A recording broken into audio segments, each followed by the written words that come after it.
우리가 인생을 살면서 죄를 안 짓고 살아가는 사람은 아무도 없습니다.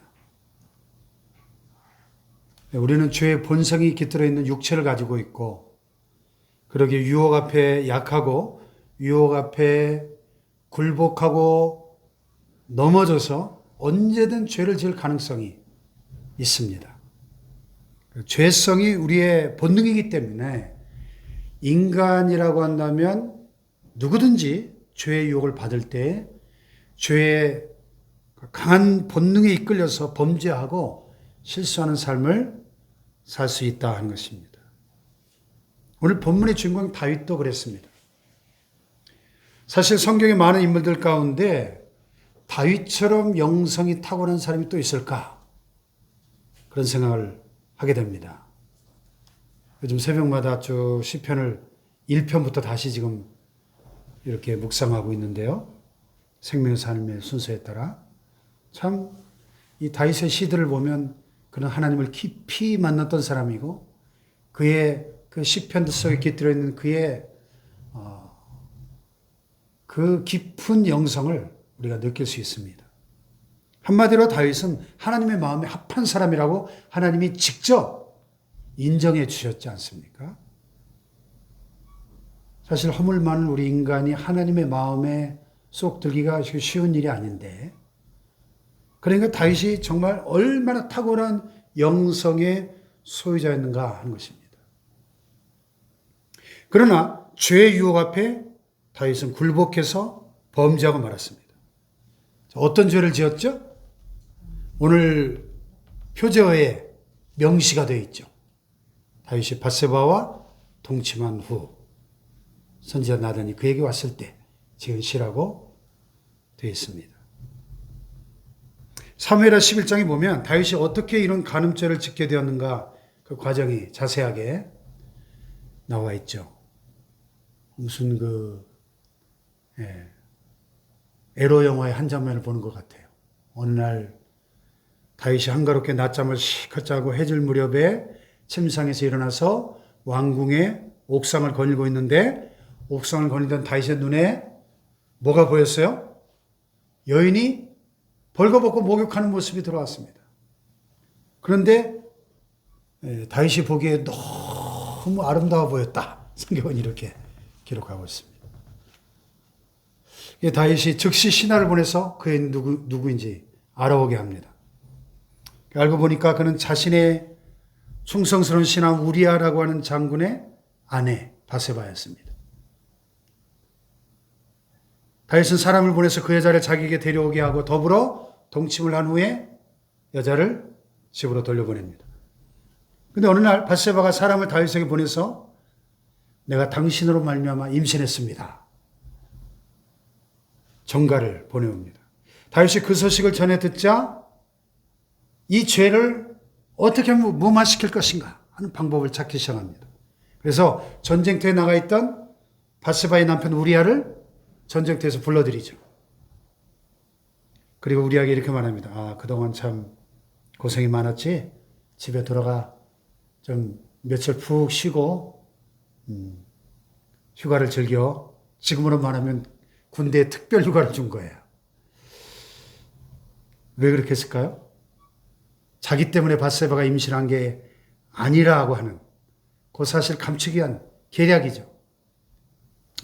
그런데 본래 충성스러웠던 우리아가 집으로 돌아가지 않고 군사들과 함께 막사에서 잠을 잡니다. 다음날 다윗에게 우리아의 소식이 보고가 되니까 다윗이 우리아를 불러서 물었어요. 어찌하여 네 집으로 돌아가지 않느냐? 그때 우리아가 뭐라 그래요? 하나님의 언약궤와 또 우리 동료 군인들이 야영 중에 있고 전쟁터에 있고 또 군사들이 다 바깥 들판에 있는데 어찌 나만 혼자 집에서 편히 먹고 쉬고 아내와 잠을 잘 수 있겠습니까? 그래서 다윗이 우리아를 다시 집으로 보내기 위해서 먹고 마시게 하고 잔뜩 술을 먹여서 취하게 합니다. 그런데도 우리아는 집으로 가지 않고 또 부하들하고 막사에서 잠을 잡니다. 그 계획대로 안 되니까 다윗이 이번에는 그를 다시 전쟁터로 내보내면서 그의 손에 밀봉한 편지를 하나, 요압에게 보내는 편지를 써서 우리아의 손에 들려보내죠. 그 편지의 내용이 뭐예요? 이 우리아를 가장 맹렬한 싸움터의 최선봉의 서기에서 전쟁이 한창일 때 너희는 우리아만 남겨놓고 싹 후퇴해버려라. 그래서 그로 하여금 죽게 만들어라. 참 기가 막힌 일 아니에요? 우리아는 지금 자신을 그렇게 사지로 내몰아 죽이라는 내용의 편지를 자기 손으로 지금 들고 요압 장군에게 전달하게 된 셈입니다. 결국 우리아는 전쟁터에서 죽임을 당하게 되고 다윗은 우리아의 장례식이 끝나자마자 어떻게 합니까?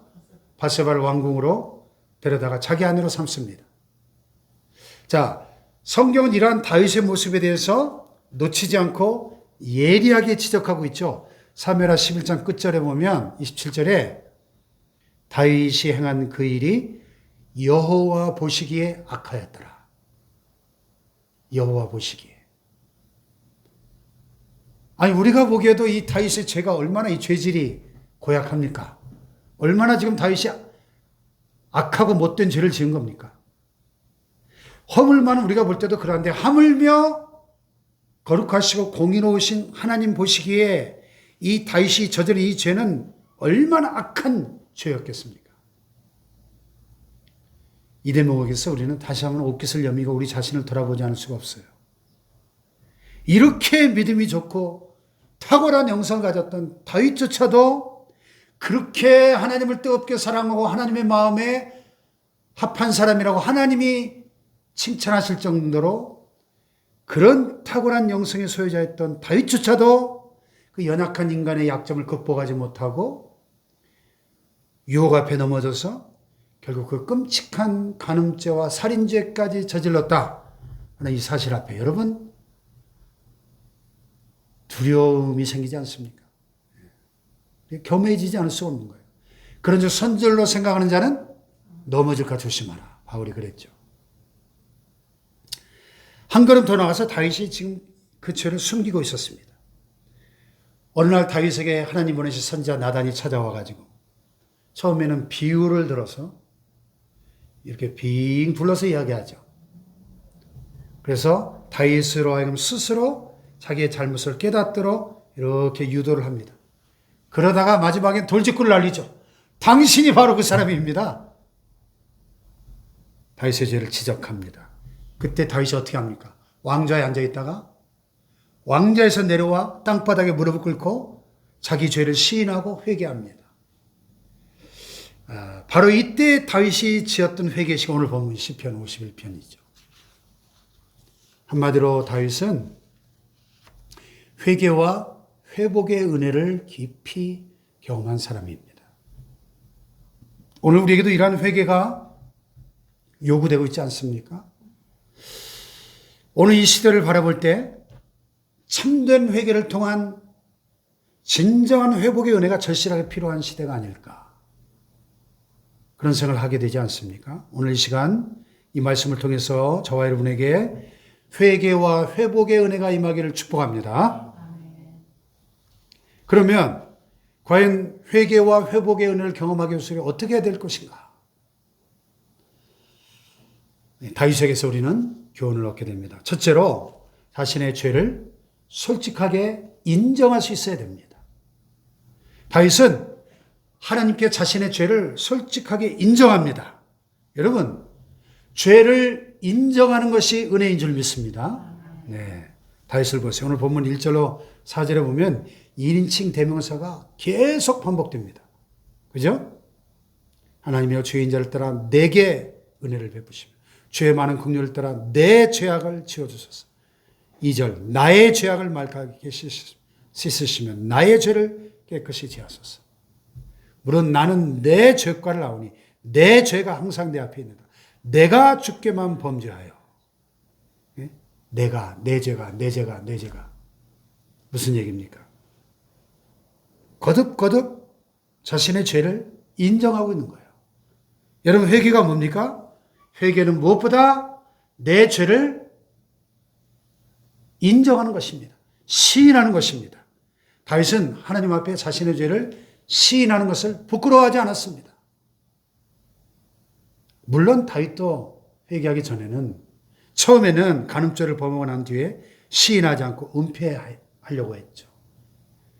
그래서 그 죄를 은폐하기 위해서 남편 우리아를 불러서 억지로 잠자리를 갖게 하려고도 했고, 그게 안 통하니까 나중에는 그 죄를 은폐하기 위해서 아예 우리아를 죽여버림으로써 완전 범죄를 꾀했습니다. 그때만 해도 완전 범죄로 이 모든 일이 덮여가는 듯 보였죠. 그러나 불꽃 같은 눈으로 살피시는 그 하나님의 눈을 속일 수는 없었죠. 하나님께서 나단 선지자를 통해서 통렬하게 죄를 지적하시자 그는 즉시 왕좌에서 내려와 엎드리며 내가 여호와께 범죄하였노라 자기의 죄를 솔직하게 시인합니다. 할렐루야. 바로 여기에 다윗의 위대성이 있습니다. 즉각적이고 철저한 회개의 모델을 우리는 여기서 발견하게 됩니다. 그런데 여전히 우리 안에는 죄를 숨기고 감추려는 그런 경향이 있습니다. 하지만 모든 것을 아시는 하나님을 속일 수 없고 하나님의 눈을 피할 수 없는 줄로 믿습니다. 또 나의 양심을 속일 수 없잖아요. 만약에 속이려고 한다면 다윗처럼 자꾸만 거짓말하게 되고 거짓말이 거짓말을 낳고 또 죄가 또 다른 죄를 낳고 결국 더 큰 범죄를 저지르게 되는 것입니다. 그러므로 우리가 죄를 지었을 때 그 죄로부터 자유하고 은혜를 누릴 수 있는 길은 딱 하나, 다른 길이 없어요. 다윗처럼 곧바로 죄를 시인하고 죄에서 돌아서는 것입니다. 할렐루야. 아멘. 그 길만이 죄에서 자유하는 유일한 길인 줄로 믿습니다. 아멘. 중요한 것은 타이밍이에요. 타이밍. 이 회개에는 타이밍이 굉장히 중요합니다. 다윗의 경우에 물론 죄를 시인하긴 했지만은 타이밍이 좀 길었죠. 빨리 즉각적으로 하지 못하고 질질 끌다가 나단 선지자의 그 돌직구를 경험하고 예리한 지적을 받고 나서야 비로소 회개하죠. 그 이전에 분명히 그가 성령의 사람이었기 때문에 하나님의 성령께서 그의 마음속에 그의 양심을 통하여 끊임없이 회개를 촉구하셨을 거예요. 그렇지 않습니까? 회개하신 많은 기회를 이미 주셨을 것입니다. 하지만 미루고 미루다가 결국 나중에서야 시인한 거죠. 물론 하지 않은 것보다는 천만다행한 일이지만 늦게나마 참 잘한 일이지만은 이 죄의 고백과 회개의 타이밍은 늦추면 늦출수록 자신에게 손해라는 사실을 우리는 잊지 말아야 합니다. 아멘. 그래서 어떤 분은 우리가 회개하지 않은 죄를 안고 살아가는 것을 시한폭탄을 안고 살아가는 것에 비유했어요. 여러분, 제깍 시한폭탄을 안고 살아간다고 생각해 보세요. 이게 얼마나 불안한 일인가. 회개하지 않은 죄를 가지고 살아가는 것이 시한폭탄을 안고 살아가는 것과 똑같다. 참 실감나는 비유입니다. 그러므로 우리가 기억해야 될 것은 하나님이 원하시는, 하나님의 기뻐하시는 뜻은 지금 당장 시인하라는 겁니다. 지금 당장 회개하고 돌아서라는 겁니다. 할렐루야. 마귀는 자꾸 그 시간을 나중으로 미루라고, 기회는 얼마든지 있다고, 늦추라고 속삭입니다. 또 그 죄를 즐기고 좋아하는 우리의 죄성도 시간을 끌고 싶어 합니다. 어거스틴의 참회록이라고 하는 기독교의 유명한 고전 책이 있는데요. 거기 보면 그런 얘기가 나와요. 잘 아시다시피 어거스틴이 한때 만이교라는 이단에 빠져서, 이 만이교는 그 무율법주의의 이단이거든요. 기독교 계통의 이단인데, 그 육체의 방탕한 생활을 즐기며 살다가 어느 날 이렇게 기도했어요. 하나님, 저를 이 정욕에서 건져주세요. 그의 마음속에 남아있는 양심이 고발을 한 거죠. 그런 회개의 기도를 합니다. 그런데 그 기도를 하면서 동시에 마음속에서 또 다른 자신이 이렇게 기도하더라는 거예요. 하나님, 저를 이 정욕에서 건져주세요. 하지만 아직은 건져주지 마세요. 자, 기가 막힌 일입니다, 이게. 이게 얼마나 많은 사람들이 지금도 속고 있는지 몰라요. 회개를 하긴 해야 되겠는데, 지금은 아니야. 언젠가 기회가 오겠죠. 그러나 회개는 지금 당장 해야 됩니다. 지금 죄 속에 빠져 있다면 당장 시인하고 회개해야 됩니다. 아멘. 유혹을 느끼고 그것이 죄라고 생각된다면 요셉처럼 당장에 그곳에서 뛰쳐나와야 됩니다. 당장 끊어버려야 됩니다. 단칼에 끊어야 됩니다. 그것이 바로 죄를 이기고 죄로부터 돌아서는 길입니다. 아멘. 그래서 우리가 범죄하는 경우를 보면 어떨 때는 환경을 바꿔야 될 필요가 있어요. 환경을. 많은 경우에 그것이 죄의 환경이라고 한다면 그 환경 속에 있으면 내가 어쩔 수 없이 죄를 지을 수밖에 없는 그런 환경이라면 빨리 환경을 바꿔줘야 돼요. 네. 여러분 김유신 장군과 청관녀 이야기 들어보셨죠? 신라 천년사의 가장 뛰어난 명장으로 평가받는 김유신 장군. 고구려 백제 신라 이 삼국이 서로 힘을 겨루던 그 삼국 시대에 신라는 상대적으로 가장 군사력이나 국력이 약했던 나라 아닙니까? 그런데 삼국 통일의 위협을 달성한 1등 공신이 누구예요? 김유신 장군이에요. 물론 외세의 힘을 빌린 참 치명적인 약점도 있었지만 어쨌든 참 명장은 명장이죠. 그런데 김유신도 젊은 날 한때는 술과 여자에 빠져서 방탕하던 시절이 있었다고 합니다. 김유신이 사랑했던 천관녀라는 여인이 있었는데 이 천관녀라는 이름을 볼 때 이 여자는 신관의 딸, 쉽게 말해서 무당의 딸인 거예요. 그러니까 신분이 김유신 장군하고 맞아요, 안 맞아요? 안 맞죠. 김유신 장군은 귀족인데 이루어질 수 없는 사랑인 거예요. 어느 날 김유신의 어머니가 김유신을 불러다가 호되게 야단을 치면서 또 때로는 막 눈물로 호소를 했어요. 정신 차리라고. 이 김유신은 굉장히 효자였답니다. 효성이 지극했던 김유신이 어머니의 눈물 앞에 참 감동이 돼가지고 새로운 삶을 다짐하고 약속을 합니다. 근데 나쁜 버릇이 하루아침에 끊어집니까? 쉽지 않죠.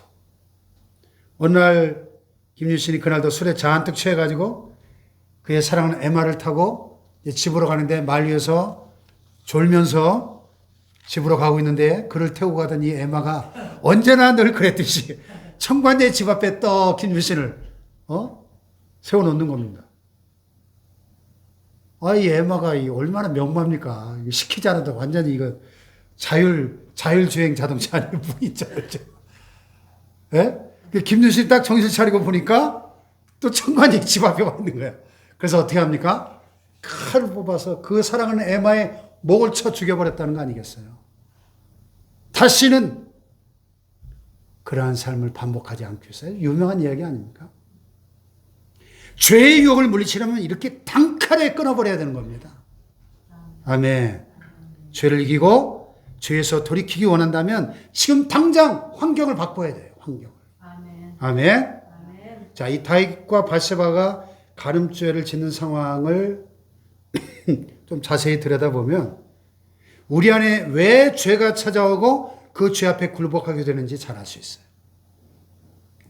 죄에 넘어질 만한 환경이 있으면서 죄를 이기는 거 쉽지 않습니다. 자, 다윗이나 바세바나 왜 범죄했습니까? 우선 첫째로 너무 한가한 삶을 살았다는 거예요.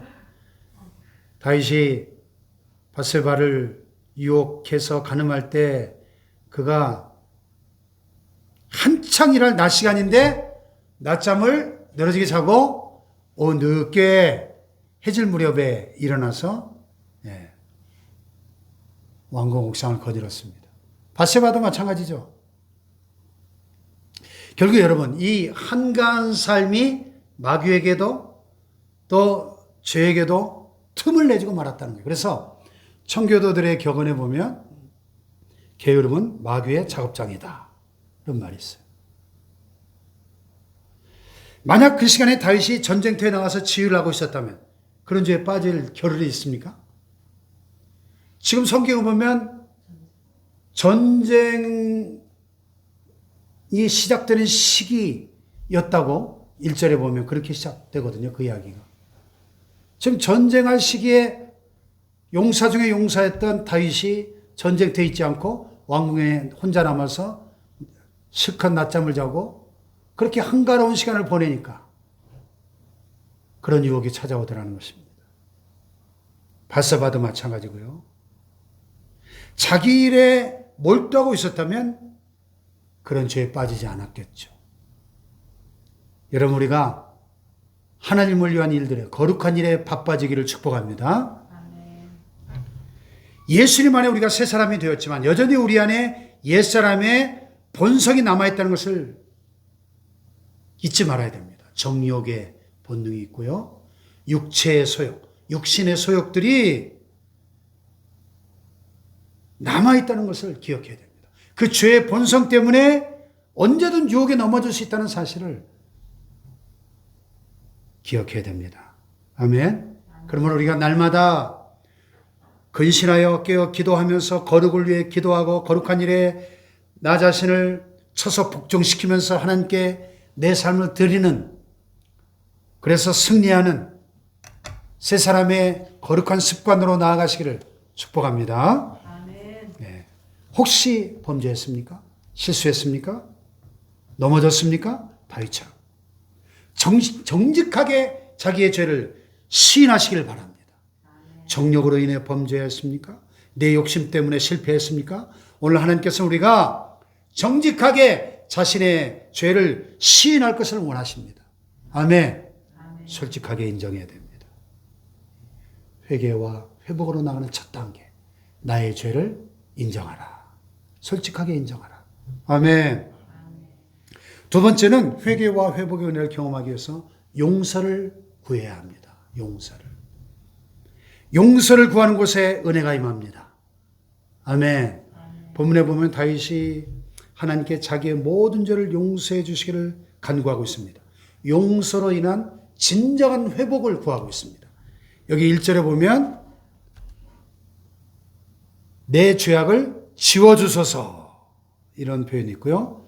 또 2절에 보면 나의 죄악을 맑게 씻으시며 나의 죄를 깨끗이 제하소서 그랬습니다. 자신의 죄를 지워주시고 씻어주시고 제하여달라고 용서를 구하고 있는 겁니다. 여기서 지워달라는 말은 용서를 하시되 흔적도 없이 깨끗이 막 지우개로 싹싹 지우듯이 도말해달라 그런 뜻이고요. 또 2절에 씻으시며 제하소서 이런 용어들은 세탁 용어입니다. 세탁 용어. 우리가 더러운 옷을 빨래할 때 세제나 비누를 가지고 세탁을 하지 않습니까? 아무리 더러워진 빨래도 세제를 이용해서 빨면 깨끗이 씻어지고 모든 더러움들이 제거되지 않습니까? 아무리 좋은 옷, 비싼 옷이면 뭐합니까? 더러운 옷을 우리가 입지 않아요. 아무리 비싼 옷도, 좋은 옷도. 깨끗이 빨아서 깨끗해진 옷을 우리가 입지 않습니까? 우리가 하나님 앞에 기억해야 될 것은 아무리 능력이 많고 실력이 있는 사람도 죄로 더러워진 사람은 하나님이 사용하지 않는다는 사실입니다. 아멘. 성경과 기독교 역사 속에서 하나님께서 쓰셨던 사람들은 정결한 사람들이었습니다. 거룩한 사람을 하나님 쓰십니다. 할렐루야. 다윗을 보세요. 그가 어떻게 이스라엘의 왕이 됐어요? 실력 때문입니까? 능력 때문입니까? 그의 무슨 외모 때문입니까? 사실 그는 2세의 8번째 팔형제 중에 막내였습니다. 그의 외적인 조건이나 능력으로 볼 때 그의 형들이 훨씬 더 나았습니다. 그는 단지 어린 소년이었고 목동에 불과했습니다.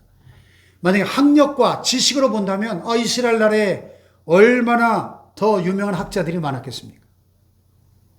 힘으로 본다면, 싸움으로 본다면 더 힘이 세고 더 좋은 체력으로 힘이 센 그런 사람들이 얼마든지 있었을 것입니다. 인간적으로 외적인 기준으로 본다면 사실 다윗은 이스라엘의 왕이 될 수가 없었습니다. 근데 하나님께서 다윗을 왕으로 세우시고 그를 축복하셨습니다. 왜 그랬습니까? 그가 정결함으로 하나님을 사랑하는 순수한 믿음의 사람인 것을 하나님이 아셨기 때문입니다. 할렐루야. 오늘도 하나님 먼저 찾으시고 쓰시는 사람은 능력과 실력의 사람이 아니라 그 전에 먼저 그의 심령과 삶이 정결한 사람이라는 사실을 믿으시기 바랍니다. 아멘. 할렐루야. 그래서 다윗은 비록 범죄하고 넘어졌지만 하나님의 용서를 받는 것이 얼마나 중요한 것인가를 알았습니다. 그래서 신하들 앞에서 왕으로서의 자기 모든 자존심을 내려놓았습니다. 왕의 체면과 지위를 다 내려놓고 하나님 앞에 용서를 구한 겁니다. 아멘. 아멘. 그 길만이 사는 길임을 알았기 때문에. 아멘. 할렐루야. 아멘. 그런데요, 우리가 또 한 가지 명심할 것은 하나님께서 우리의 죄를 용서하시지만 그 죄의 대가를 치르게 하신다는 사실이에요. 다윗의 경우에 회개를 통해서 용서를 받았지만 그 죄의 결과는 어떻게 됩니까? 다윗과 바세바 사이에 태어나는 그 아기가 7일 만에 죽임을 당합니다. 그리고 다윗의 범죄로 인해서 생겨난 가족의 상처들이 먼 훗날 고통이 되죠. 다윗의 아들 암논이 엄마가 다는 이복 누인 다말과 간음을 하는 사건이 벌어지고 결국 그 일 때문에 형제들 간에 칼부림이 일어나고 나중에는 결국 압살롬의 반란까지 발전하게 되는 이 피비린내 나는 수치와 비극의 역사들이 그 가문 속에 일어나게 되는 걸 봅니다. 죄의 유혹은 달콤하지만 그 열매는 쓰디쓰다는 것을 이 다윗의 생애가 잘 보여주고 있습니다. 할렐루야.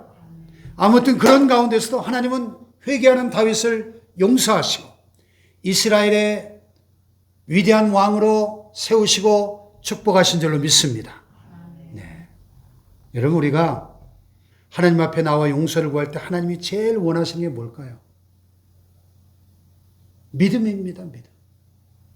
하나님이 용서해 주심을 우리가 믿고 나오기를 원하십니다. 할렐루야. 어떻게 하나님 우리를 용서하실까요? 즉시 용서해 주십니다. 하나님, 내가 죄를 인정하고 고백하고 용서를 믿음으로 구할 때에 지체하지 않고 즉시로 용서하시는 하나님이심을 믿습니다. 할렐루야. 그걸 믿어야 돼요. 또 어떻게 용서하십니까? 값없이 용서해 주십니다. 값없이. 우리 죄를 값없이 씻어 주십니다. 내가 자격이 있어서 능력이 있어서 잘나서 용서해 주신 것이 아닙니다. 오직 하나님의 값없이 베푸시는 은혜로 용서하신다는 사실을 믿으시기 바랍니다. 아멘. 할렐루야. 아멘. 하나님의 무조건적인 사랑으로 용서하신다 하는 것이고요. 또 하나님은 어떻게 용서해 주십니까? 완전히 용서해 주십니다. 완전히. 한번 죄를 용서해 주시면 그 죄를 다시는 기억하지 않고 완전하게 용서해 주신다는 사실을 믿으시기 바랍니다. 아멘. 할렐루야. 아멘. 그래서 용서해 주신 그 죄로 인해서 다시는 우리를 정죄하지 않는 줄로 믿습니다. 아멘. 믿으신 하나님께서 용서하신다는 사실을 믿고 하나님 앞에 자유하는 은혜를 누리시기를 축복합니다. 아멘. 마지막 세 번째로 회개할 때 회복의 은혜가 임한다 하는 사실을 우리는 기억해야 됩니다. 자, 여기 11절, 12절을 보겠습니다. 11절, 12절 시작. 주의 성령을 내게서 거두지 마소서. 주의 구원의 즐거움을 내게 회복시켜 주시고 자원하는 심령을 주사 나를 붙드소서. 아멘. 자, 우리가 만일 죄를 짓고 나서 회개하지 않는다면 영적으로 어떤 손해가 있을까요? 구약 시대의 기준에 따르면 성령이 떠나가 버립니다. 신약 시대, 은혜의 시대는 성령이 우리를 떠나진 않지만 우리 안에서 탄식하시고 근심하시고 성령의 역사가 소멸되어집니다. 신약적인 표현을 빌리면. 그리고 여기 이 12절에 암시하고 있는 것처럼 구원의 즐거움이 사라집니다. 구원의 기쁨이 사라지고 고통이 찾아옵니다. 육체적으로 괴롭고 정신적으로 심리적으로도 괴롭습니다. 다윗이 그랬죠? 다윗이 죄를 짓고 나서 구원의 기쁨과 즐거움이 다 사라져버리고 괴로움만 가득하게 됩니다. 그래서 8절에 보면 그가 이렇게 고백하잖아요. 내게 즐겁고 기쁜 소리를 들려주시사 주께서 꺾으신 뼈들도 즐거워하게 하소서. 회개하지 않을 때 다윗이 경험한 그 고통을 여러분 뼈를 꺾으면 어떻게 될까요? 네? 얼마나 아프고 괴롭겠습니까?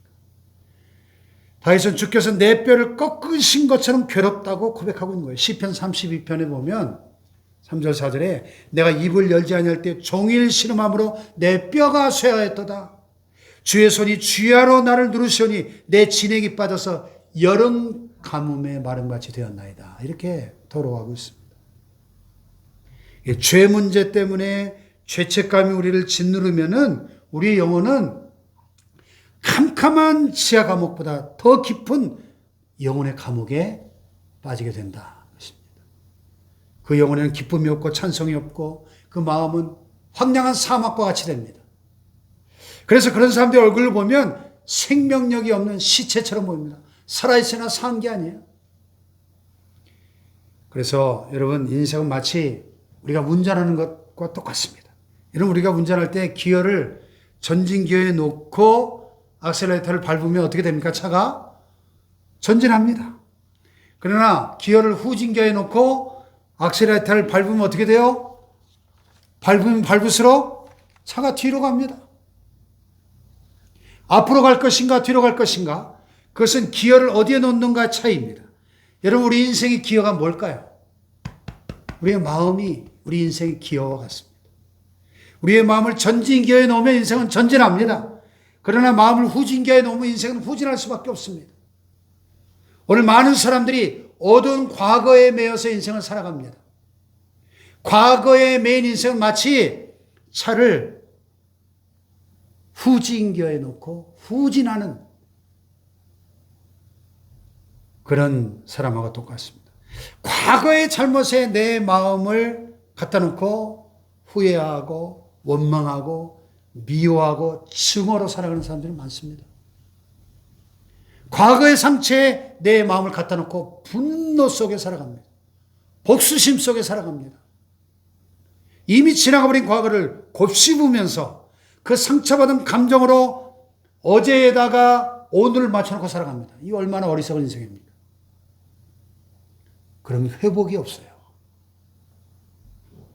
하나님 우리가 바울이 빌립보서에 고백한 것처럼 뒤에 있는 것을 잊어버리고 앞에 있는 것을 잡으려고 표대를 향하여 달려가는 전진하는 삶을 살기를 원하시는 줄 믿습니다.